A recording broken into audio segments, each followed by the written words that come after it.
meteorologist Bryan Bachman over in the Weather Center. Bryan, I know we've both done our fair share of weather coverage, Right. both hurricanes and tornadoes.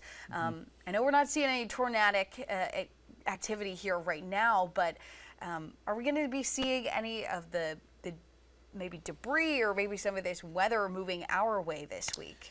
That storm system, it's going to try to build east over the next few days, Anna, but it's moving in against a strong area of high pressure. So actually, it's expected to fall apart almost completely before even any remnant energy from it reaches us.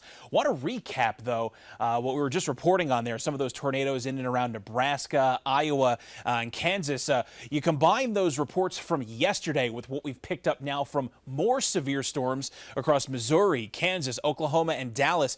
These are just the reports of either funnel clouds or tornadoes. Now, not necessarily it doesn't necessarily mean that each of these individual dots is a single tornado on its own. It could have been several reports from the same tornado, but nonetheless, you see this large clustering around Nebraska, parts of Iowa yesterday, Kansas, Oklahoma, parts of Texas today. You combine all the numbers, 150 reports of either funnel clouds or tornadoes, 133 of those reports, in fact, just of a tornado alone. Again, not necessarily each one being an individual tornado, but several long-lived tornadoes or at least long-lived storms, just illustrating just the intensity of that severe weather outbreak alone. And that's before you factor in things like large hail, flash flooding from those storms, or just plain wind damage. Just an expansive storm system here. It all kind of hinges on this presently stalled frontal boundary that's draped from Iowa back into parts of Kansas and parts of Texas and Oklahoma tonight. You can see out ahead of that this line of strong to severe storms, several tornado warnings in these red with black outline boxes here back into Kansas and Oklahoma. This system not really losing its punch yet and expected to produce more severe weather as that threat then shifts more toward Arkansas, southern Missouri, and Louisiana tomorrow. But as it moves more and more into this region of fair weather here that's going to become a much more potent high pressure system over the southeast, our weather is actually going to stay very quiet over the next several days, and it's going to work to kind of basically unravel that storm system that's in the central United States tonight. So the next 24 hours back here at home on your future track, just looking at partly to mostly cloudy skies that are still out there at this hour, tending to clear as we move on into the rest of the overnight period. We may have some high clouds or even some patchy fog in parts of the upstate and the mountains first thing tomorrow morning, but otherwise, great start to the day. Comfortably cool temps in the 50s, warming nicely under abundant sunshine and just some fair weather clouds from tomorrow afternoon into early tomorrow evening around 8 o'clock.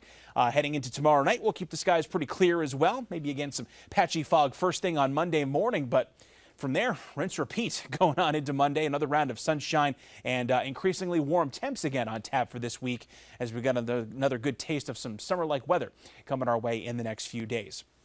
But for tonight, low temp around 53 degrees in the mountains, clouds continuing to decrease, and really no major wind to speak of. So just a tranquil, peaceful kind of night here. 56, your overnight low temp in the upstate, also watching the clouds decrease. And hey, that beautiful weather boding well for the final day of spring fling. If you're headed to Spartanburg tomorrow, everything gets underway at noon, goes until 6 tomorrow, and your weather is just about as perfect as you can ask for. Mix of clouds and sunshine, temperatures getting into the mid and upper 70s and probably taking a run toward the 80-degree mark before the day's all said and done. We just keep warming up from there. Low 80s on Monday and on Tuesday when the next chance of hit or miss afternoon showers or storms arrives. Really starts to warm up mid to upper 80s Wednesday and Thursday. And Thursday will then kick off a stretch of a pretty typical summertime weather, not just in temperatures, but that summer-like warmth, fueling the chance for hit or miss showers or storms each of those afternoons through Saturday. None of those days are washouts, just something to keep an eye out for if you will be out and about. And for the mountains, we got mid to upper 70s Sunday, Monday, and Tuesday when that next chance of storms rolls in. A dry Wednesday in the 80s and continuing on that trend with the chance for hit or miss storms Thursday through Saturday.